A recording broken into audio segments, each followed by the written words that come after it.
Well, hey, I'm Sophie, if we haven't met. And if we have met and you do know me, then you know that the last few years of my life have been pretty hard. My life pretty much fell apart when my husband decided to leave our marriage.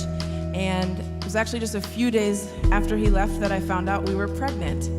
And so in an instant, everything changed. This was definitely not the life I ever pictured for myself. I never envisioned my life looking like it suddenly did. And I was so angry and I felt abandoned. I felt unlovable. I felt like an idiot. I just had this hot mess of really intense emotions.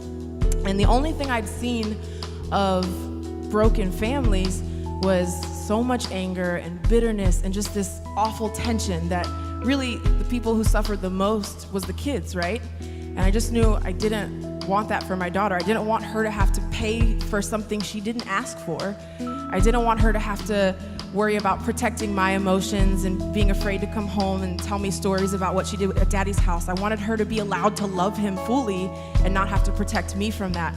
And meanwhile, I had culture just screaming at me about all the rights that I had, and not just custodial rights, but my right to be angry and my right to be bitter and to hold on to that resentment.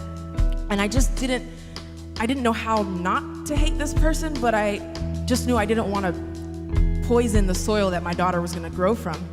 And so I just kind of cracked open this conversation with God, like, I don't know how to do this. I've never seen this done well. And that's when he started proposing to me, okay, Sophie, what if instead of her learning from the two of you in this situation what bitterness looks like, what if it's from you two that she learns what forgiveness actually looks like?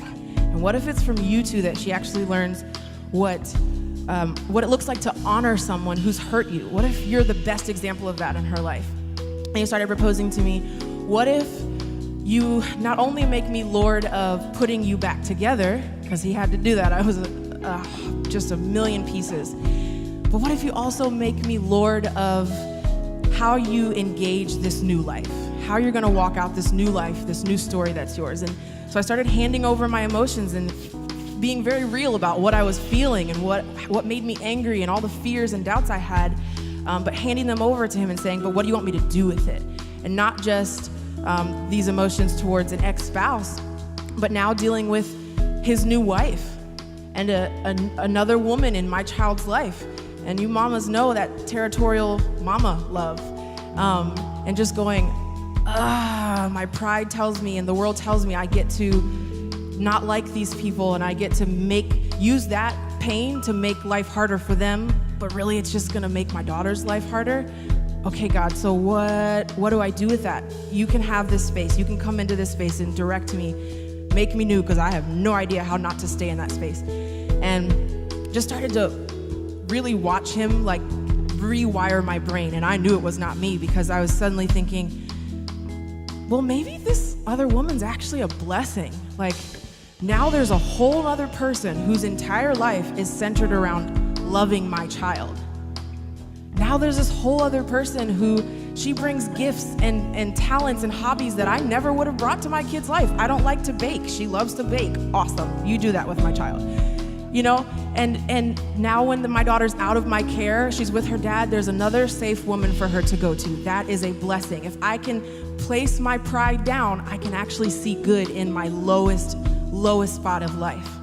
And I started to feel God actually lift this physical suffocation that was on my chest and this bitterness, to where then suddenly I'm like, I actually kind of like her, and I'm actually glad my daughter knows her. And I started catching myself praying for their marriage and blessing their marriage and her relationship with my daughter, the exact opposite of what the enemy would want me to do.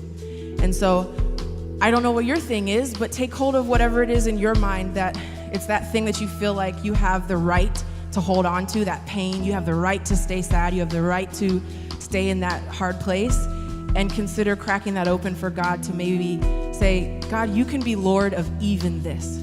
So I want you guys to sing along with us. We're going to sing about the Lord being Lord of all.